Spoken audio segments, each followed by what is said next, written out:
Hey there, everyone. Welcome to the Local Growth Podcast. I'm Delroy Mouchette. I'm here with my co-host, Carol Suzuki. Say hi, Carol. Hi, Carol. Together, we're on a mission to spotlight local businesses in our community. It's all about sharing stories, celebrating achievements, and diving deep into how they're making a difference in their community. And today we have someone truly special lined up for you today. Our guest today is someone who has built a highly successful business that is all about capturing life's precious moments and preserving memories.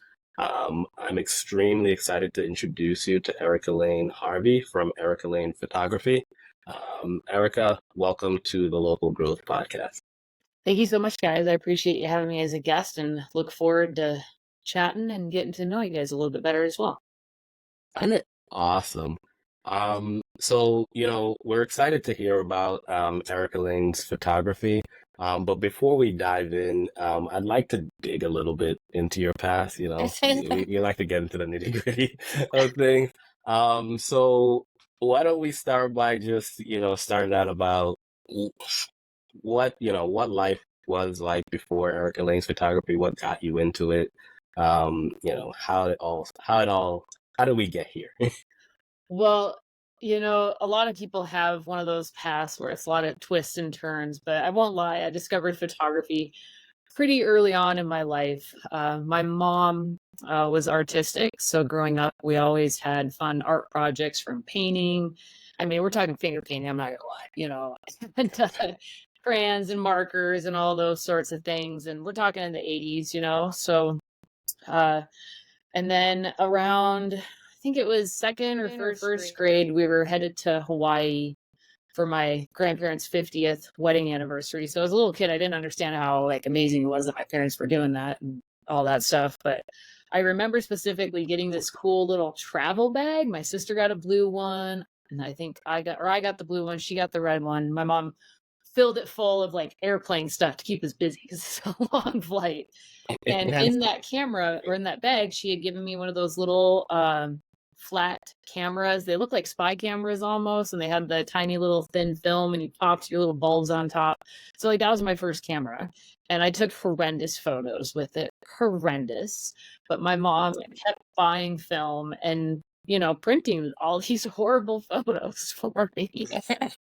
And I'm sure it wasn't cheap, and I just thought it was this really cool thing to do. And then fast forward to third grade, my dad's dad had unfortunately passed away. And so we inherited all his camera gear. And so my mom had a Canon AE1 program with just a bunch of lenses. And Wow. she would go to education classes, like nighttime classes in Rapid, to learn how to use it.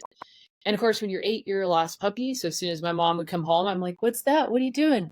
Can I play with it?" I'm like, "Let me see." I just get my hands all over it. And I literally taught myself how to use that camera. I understood how to use the light meter and all this stuff. I don't really have any recollection of my mom showing me how to use it because she didn't know how to use it after the classes. And so she was like, "I think you're supposed to have this." And so I have actually had a camera in my hand basically almost my entire life. I just like creating art. And so when it came to painting and drawing, I sucked at it. Nothing ever looked real. And I wasn't really a huge fan of the abstract type artwork. I like looking at it, but that's just not my cup of tea. And so as soon as I got that camera and I could take pictures and they looked like real life, that was it. And so I don't know, do you guys watch that movie Soul that came out during the pandemic? I love it so much. Yes. Yeah, that movie hurt my feelings a lot. Because it's like, what do you mean photography is not my purpose? But it was nice to me to see, that there's other things in life, right? But yeah, it's been my whole life. I mean, I did photography in high school. I went to college. I mean, I run a photography business. It's my life. There was no before photography. It's that's Gotcha. it. Okay. All right. Awesome. All right. Well, no, that was great to learn that, so basically you grew up just this is what I love to do. This is what I was born to do, essentially. Right. Yep. And everything just kind of clicked. That's actually pretty awesome because I know a lot of Literally people. clicked. I have to add Right, that. exactly. Like It clicked, literally right? clicked. I didn't even click. I I didn't love even it. catch on to that, right?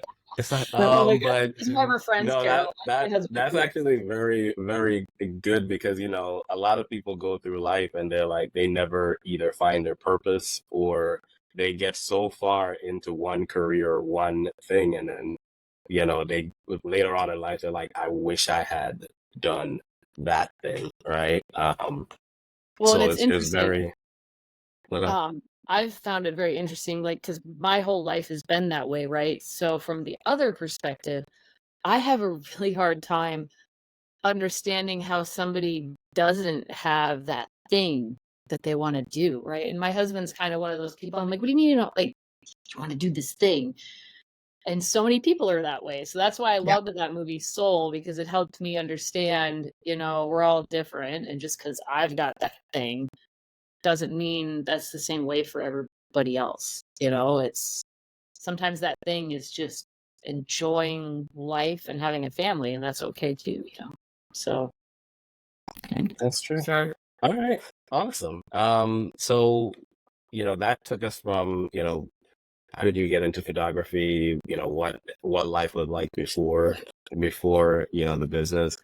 oh, So I guess what I would like to ask is, how do you think that your business now makes a dent in your local community? yeah, so, my business has gone through, even though it has been always photography, my business has gone through a lot of identity crises, let's put it. So when I first Gotcha. started my business, I was just leaving Robert Sharp and Associates as a videographer slash photographer. And so I just took what I was doing for them and started my own business. So I was doing a lot of commercial photography, video at that time, because it's what I thought made money. I didn't necessarily think about what makes me, Erica, happy. And so I did yeah. that for 3 years. And then the economy tanked in 2008. And so Yep. I actually gave it up for a little bit. So it turned into then a side hustle that I just did whatever jobs came my way and kept looking back on it and going, was it me? It's probably me, but I like to think it wasn't me. I'm like, it must have been the We We economy. all That do. was, Yeah. It's we like, all no, do it's another that, the person. right? Yeah. And so fast forward to 2014, I was in the process of losing a job due to the business being transferred to a different set of hands and was married by now. And I was like, hey, what do? I don't know anything except photography. Like I actually went back to school to get a master's in administrative studies. I was going to totally change career fields, but I couldn't get hired. I apparently made myself too overqualified for nobody that wanted to hire me here. And so the business that we're talking about now was so the original name was Stills in Motion Production. And then I rebranded it in 2014. So this month is actually my 10-year anniversary of rebranding. So nice little way to Happy celebrate. anniversary.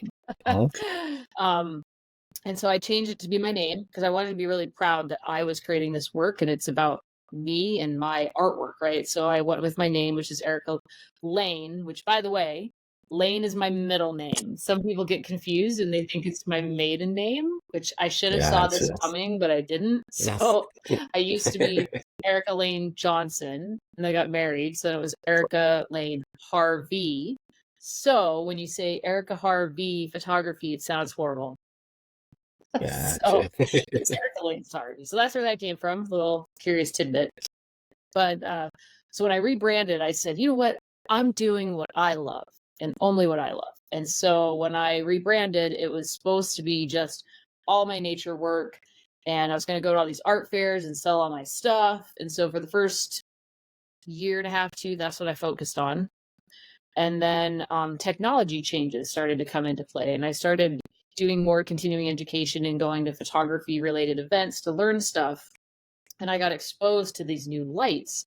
So previously in college, if you wanted to be a portrait photographer, you had to be plugged into a light, which had to be plugged into the wall, which meant you had to be in the studio. And it was just very restrictive feeling from an artistic perspective. So I could never really enjoy portraiture. It just was too restricting. And so that's why I moved away from that. And then when I saw a photographer at an event showing us how to do portraits, and he was using this light and it wasn't plugged into anything, I was like, how are you doing that? I need to know what this is.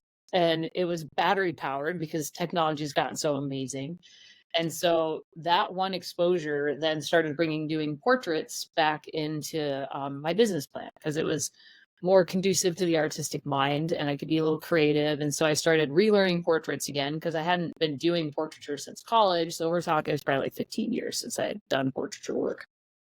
And then I realized all the work that goes into portraiture work, because you got to retouch. And slowly I was like, man, I'm already a female who has, unfortunately, low self-esteem issues, as we all do at this age with aging and whatever, weight gain, you name it. So constantly having to edit people's portraits and deal with their insecurities to make sure that they feel beautiful all the time. Yet here I am with my own insecurities, was starting to weigh on my mental health.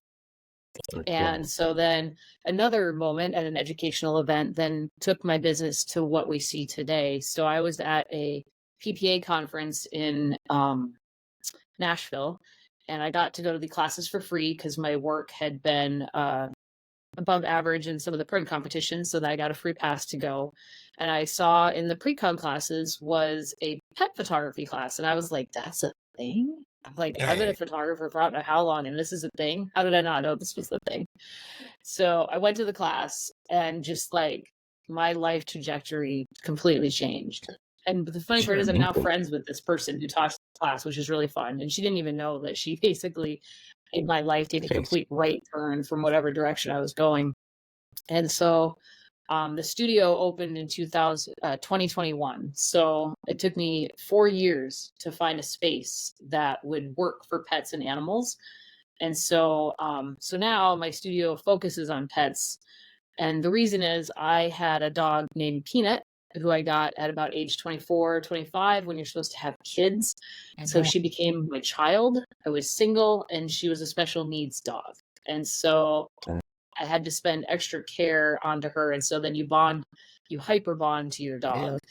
And she actually almost died 7 times over the course of like 14 years. So I think it was around the 3rd time that I was like driving to Denver. It just occurred to me that here's this being that I love with every ounce of my body, and I don't have a single high quality photo of us to remember her by. And I just was devastated, because I didn't even know if she would be coming home with me.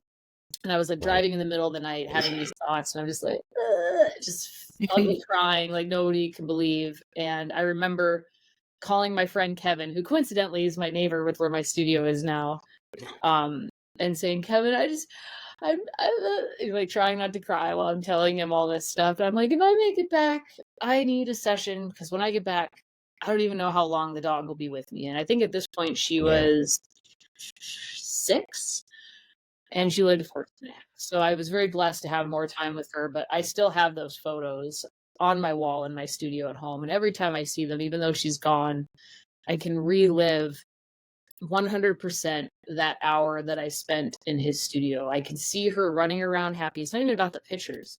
It's actually about the memories tied to that experience, and being able to relive the love that I felt for the dog and the moments, and working with her and watching her interact with Kevin. And she was so happy. Like, I joked with him. I said, if I had realized my dog was going to love this so much, I would do this all the time. Because she just like jumping around the studio, just having a blast, excited to be somewhere new. And she was small, so she was really easy to like put in different little places. And Kevin was like, your dog is so fun, because like I would just like tell her to stay and she'd sit, or I'd flip her upside down and she's like upside down looking at the camera.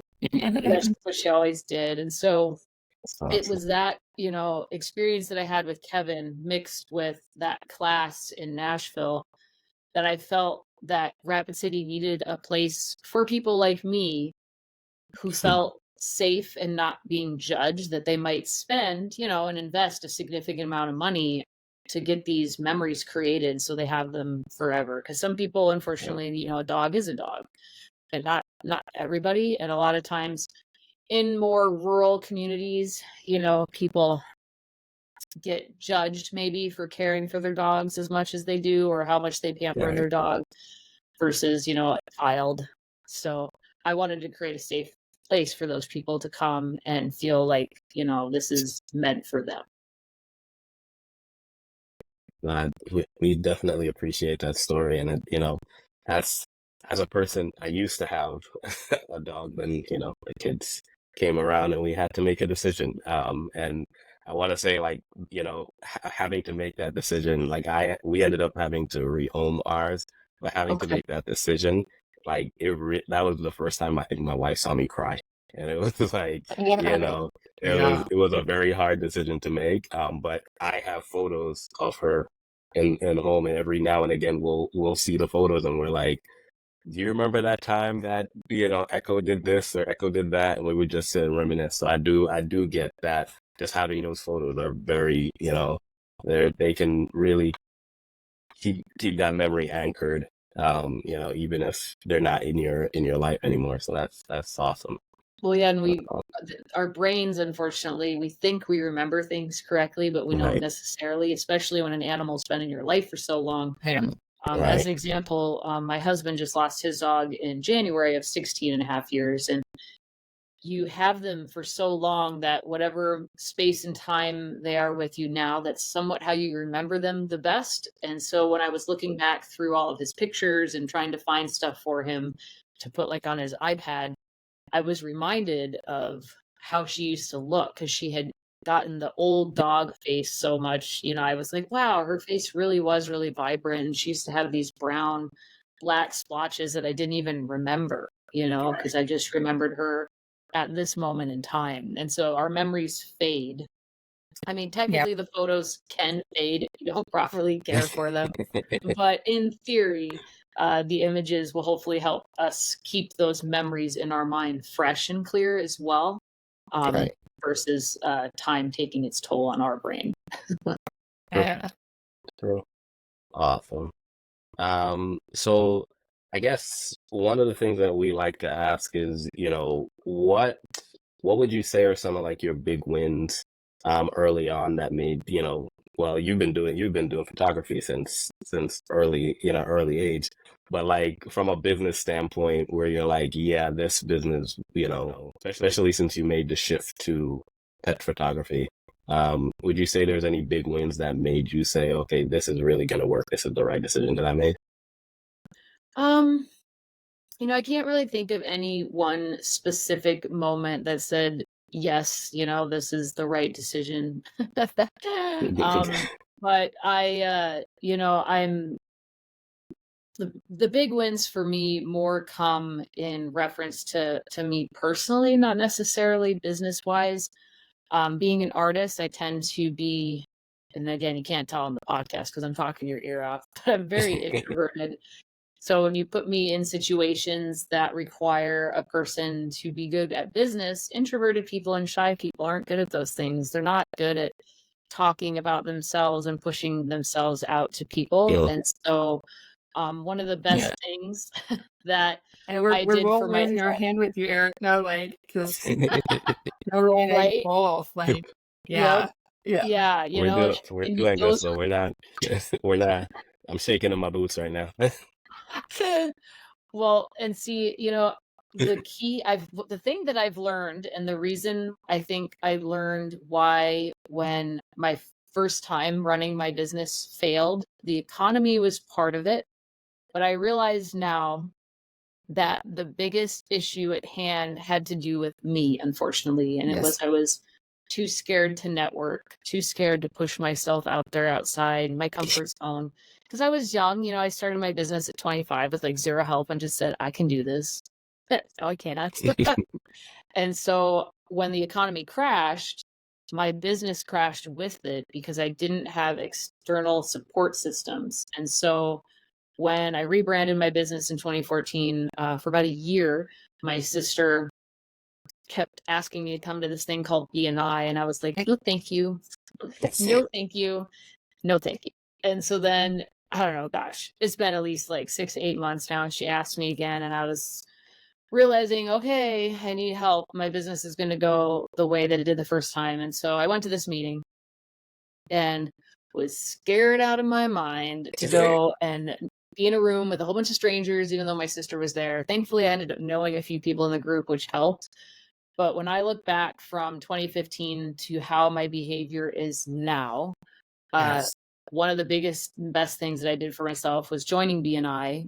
Even though it didn't necessarily help my business, it helped me grow as a person, because the number one thing you need in business is to be confident and know how to sell your stuff, which I didn't know how to do. And then another instance, which was helpful, was a photographer friend introduced me to PPA, which is the Professional Photographers of America. And I started realizing the importance of continuing education. When I first started my business, I just graduated college. And when you're that age, the superhero, you think you know everything and you're right and everyone else is wrong, because I went to college. And that is not true. 100% not true. And so I really firmly believe that the growth that I've seen in my business, even though it may necessarily not be as quick as I would like it, comes from joining these organizations. And COVID actually was a complete a redo of kind of what happened in 2008, right? It was different, but the same. 2008, I lost my business. This time I had a whole network of support through BNI friendships that I made through PPA, and just even the organizations themselves. And here we are now 4 years past COVID, and my business is still thriving. And I owe it all to finding that support group. And so to me, those things are really how I align my success and know that my business is doing well, versus swimming in the big open ocean hoping it's not to get eaten by that great white shark by yourself, right? You've got a whole school around you to protect you and support each other. Okay, awesome. No, that's pretty good. The thing I like is what you talked about, always pretty much the continuing education, right? Because Carol and I, we always say like what we knew like a year ago, even just 6 months ago, is completely Every different quarter. than Yeah. we learn something new, and we just see a skyrocket in everything that we're doing, right? Everything just gets better. I think it's like, you always keep learning. If you keep doing that, you really can't fail, you know? So Nope, I'm happy. 100%. Yeah, right. No, that was awesome. So so from my limited knowledge of photography, I've only ever been, when my babies were born, my wife forced us to go do the family photography and all of these things. Forced us. um, you know, uh, um, would you say, based on everything that you've done, have you submitted any of like your work or anything for any, I'm basically I'm trying to get you to brag a little bit, yeah, is And there she's like, any, well, yes, boy, I right? am award How winning. much So time do we have? I mean, We have as much time as you need. You can, if you wanted me to go over everything, we'll be here a while. So I how about the am, highlights, like the ones you're super proud of? yeah. right. Yeah. I'm highly competitive. One of the reasons I enter a lot of the competitions initially was to help me build confidence and feel more confident talking around my peers. Cause like, oh yeah, I did this, puff up my chest a little bit. I'm like, I fit Yeah. in, I'm good. And now it's more competitiveness with myself and always being sure to try to push and improve my work. Um, some of the things that I'm probably most proud of that relate to competition, my best year had happened right before the pandemic. So it was January 2020. Professional Photographers of America does an image competition every year, and it changes here and there, the rules, how they do it. But the year that I did so well, you could submit up to 4 images, and they would get a number ranking. Um, Anywhere from like 65 to 100, 100 being the best, and 65, you got some work to do.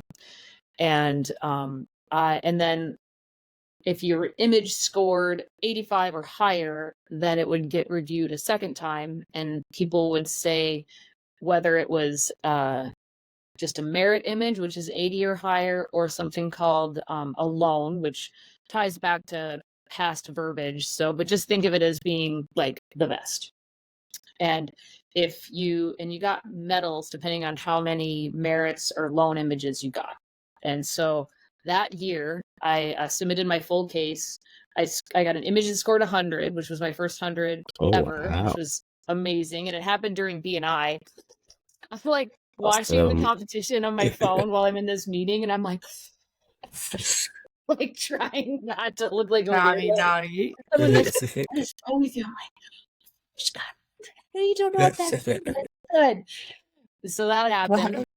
And then all 4 of my images that year received the loan designation, which meant I had a diamond medal.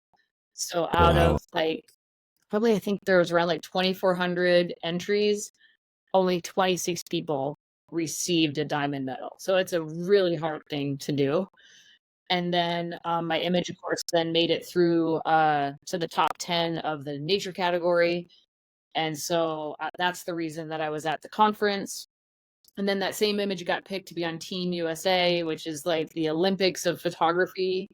And so all these different countries compete against each other. And so I was just like on cloud 9. I was like, holy crap.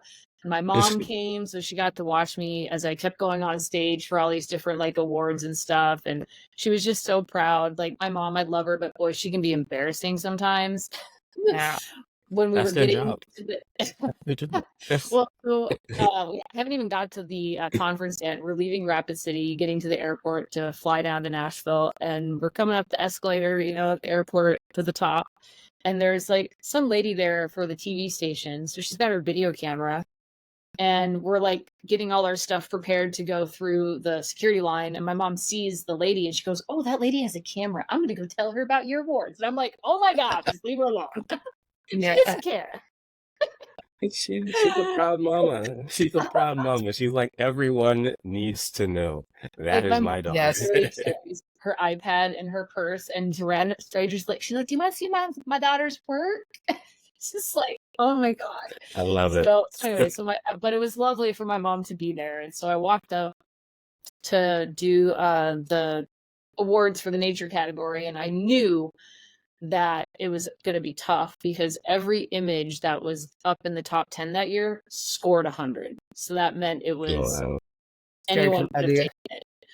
And so they had these screens that showed the viewers on the stage what image was coming up, and the delay was off. And so before they announced third and second, you saw the image. So third place came up, and I was like, "Keep smiling, you lost."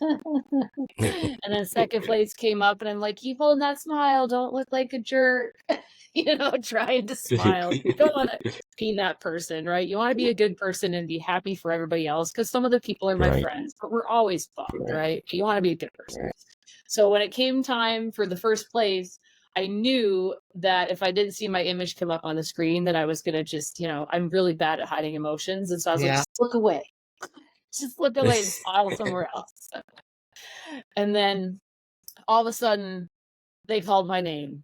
And I went, "What?" Oh, wow. And video of it. It's hilarious. And they're like, "Erica, over here." So then, I've never won one of these awards before, and I'm just shocked. And so I walk over, and they hand me the award, and you can see me mouth it because they literally place it in your hand, right? And it's solid crystal. And I think everyone thought I said, "Holy shit." Did I say that on the podcast? Yeah. You're fine. Yeah. You're good. You're good. Okay. I was like, Erica, we marked this for over 18, so. Okay, I was like, I don't know. We didn't go over the rules. They gave me the trophy, and I go, "Oh, wow, that's heavy." I literally said it. That's the first thing I say when I have a trophy. And you see me do this. It was just so funny to watch that video later. And I'm just in shock. So then I walk down the stairs, hand it to my mom, and I'm like, "Okay, I got to go back up." So then I circle back around, because then they brought on all the people that had a diamond case. And then you go off the stage, and then you circle back around, and then you go back up the stage because they announced the Team USA. So we all had cool matching USA coats. So it was just Nice. amazing. It was like cloud nine. And then unfortunately for me, when they announced all of the images that would go on for the World Cup, mine didn't make it. It was such a bummer. It's like it was such a range of emotions, Yeah. but it was just so cool to finally be recognized. And just but what made it really cool was my mom being there and seeing it and getting to have that memory again, right? With my mom, I have these pictures that they took of us up on stage, and that's what it makes me think of is my mom being out in the audience, getting to see her daughter do all these things. And yeah, so I mean, it's an international competition, which is really cool. So sometimes, entries from around the world. And so I entered PPA a lot for Awesome. that. I just actually got done with my state conference. So PPA is the whole US and some countries, and then a lot of the states have their own Sure. competitions as well. Gotcha. And so this past weekend, 2 weekends ago now, in Casper, I'm a member of Wyoming, even though I live in South Dakota because I'm so close. I was actually Master Photographer of the Year for that. So that's pretty cool. So I have like this whole section where you walk into my studio. It's just all these trophies and ribbons. And I'm really bad at talking about it because there's just so many. And so I just leave them there. And then if people ask, they'll ask, but they're just always like, wow, that's a lot. Yeah. So I think that's where we get into where really what you do is fine art, right? Yep. Right. Exactly. And you've earned that distinction. And I guess my question is, so when you're doing these competitions, is it your nature? Like what kind of photos are you submitting? Like your nature ones, the ones that you compile? Because you have another thing I'm going to talk about your book later too. Yeah. So part of the start of the competition around with PPA comes from going down their degree path, which is really more like a certification, but they call them degrees. And so you have to enter into these competitions to earn merit images towards your degree. And so when I earned my Master of Photography, I did it with all my nature stuff. So it was all landscape, animals, things like that. And they do allow for some manipulation. So the year that I won was a mother bear and her two cubs on the beach, but the jerks never lined up how I wanted them to. And so this one little cub was always off by himself going, I'm independent, screw you. And he never came over to his mom. And we all know odd numbers are better than even, right? And so I moved one of the bears back over to be with his mom. So it was this cute little family unit. But most of the stuff I entered didn't have any manipulation like that. So then once I earned my Master Photography degree, I decided to then go towards the artist one, which is more about your Photoshop skills. And that's what it's judged on. So you can even utilize stock image in your artistic creations. And this was back in 2019. I just started learning how to digital paint in Photoshop.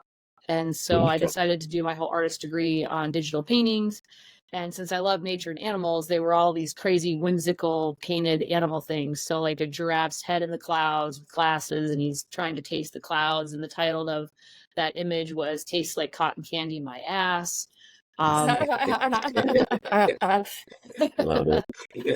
Another one is called Carpooling Sucks. And it was a picture of and these are all images that I've taken, about 80% of them.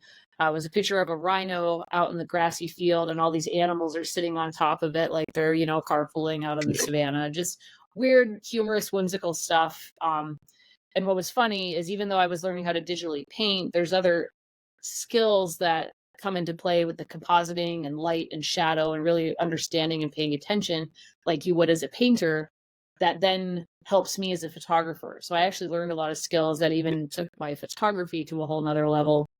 And so then once I got my artist degree, that was sort of when I opened the studio.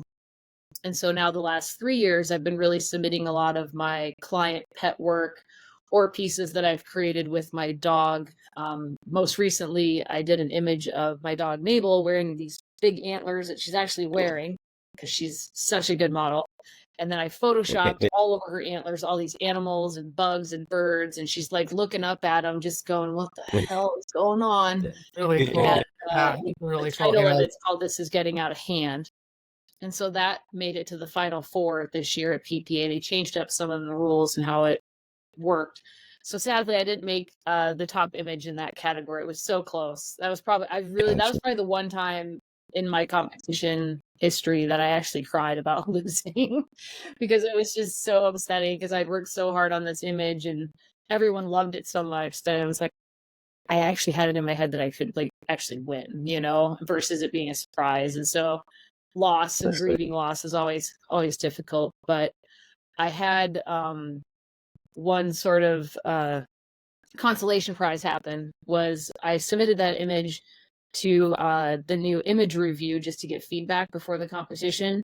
And it had scored the loan, which is now called Imaging Excellence designation. And so the magazine people loved it. They felt it exuded spring. So they put it on the cover of the magazine. So that was definitely a really good consolation prize. Awesome. So, because we have like 30,000 members of this organization, so that magazine went out to everybody. So that was really cool. Yeah. So, And then can we cover your book, because that's a pretty cool deal that you did too. yeah. So when I was doing a lot of my art fairs, so many people would ask, well, how did you get this? This can't be real, and all these questions about my images. And so I just kind of got tired of repeating all the same story again. And so when the pandemic happened, my friend, who's a graphic designer, got furloughed at first. And so I had called her up and I was like, hey, remember that book we talked about making? I'm like, we got 2 weeks. Let's do it. Let's start it. And so we started working on it. And then unfortunately for her, after that 2 weeks was up, they fired her. So yeah, it was awful. Yeah. It's great for me because then she had nothing better to do, but her business just... If it isn't the person I'm thinking of, she's doing other things now and has a lot more freedom, in her business as well. Yeah, it was pretty it was sad. not so bad. I mean, I'm not gonna name what company or whatever, but the way that they handled it, like she had a Zoom meeting set up and then they canceled it and pushed it out a week knowing what they were gonna do. I'm like, are you kidding me? That's not how you handle that. It's like, if you knew that you were doing that, you'd do it right now. Sorry, you don't. That's why I'm fully against 2-week notices. Yeah. So, once again, I had an idea. And back to the book. it was one of my some days. I said, someday I want to make a book. Someday. And I was like, well, dang it, I can't keep saying someday. So let's just do it. And books are expensive per our research. And so I knew that I didn't have enough money to print a book. And I knew that I didn't want to get a bank loan or ask my parents, to help. I was like, no, let's try this Kickstarter thing. Let's see if we can just, raise as much money as we possibly can. And the reason we did Kickstarter was because it does sort of light a little fire under your butt. Because if you do not hit your goal, you get no money. And so even though they do take a fee, you're paying to use their service, which is really cool. Yeah. And they manage collecting all the credit cards and stuff like that. So I didn't have to worry about any of that stuff. So we picked 30 days because, it's got much more of a need. Gosh, there's a word I'm trying to think of. I knew my brain was going to fail me today. What am I thinking of? It's like it's like a speedy timeline, right? You don't want to draw it out. And urgency. There we go. I knew there was a sense of urgency. And so we had 30 days. So for 30 days, I got on every morning and I did a live about the book, telling people to don't do it because I know everybody forgets in his last minute. So every day I did this for 30 days in my living room. And occasionally my dog would guest star on it. And it was just really fun. I'd wear weird hats and just do all sorts of things to help people click the video, right? And I'd make little signs for the frozen screen. And but at the end of 30 days, I was really proud. We raised $26,000 in pre-sales to write the book.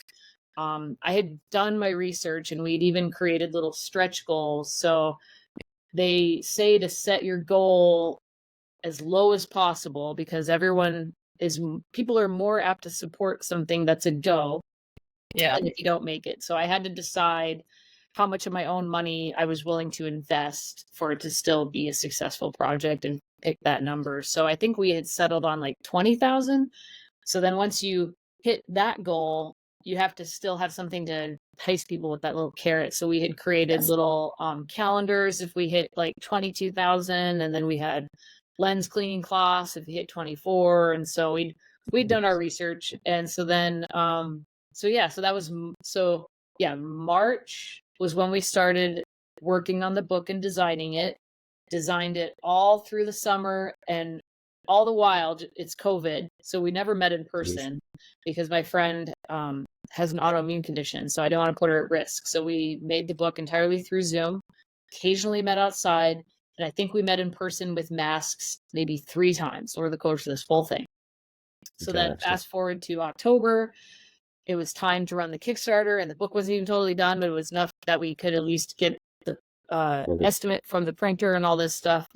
And so then I'm doing all these Facebook Lives, calling people, asking them to support, emailing people. Like, it was a job.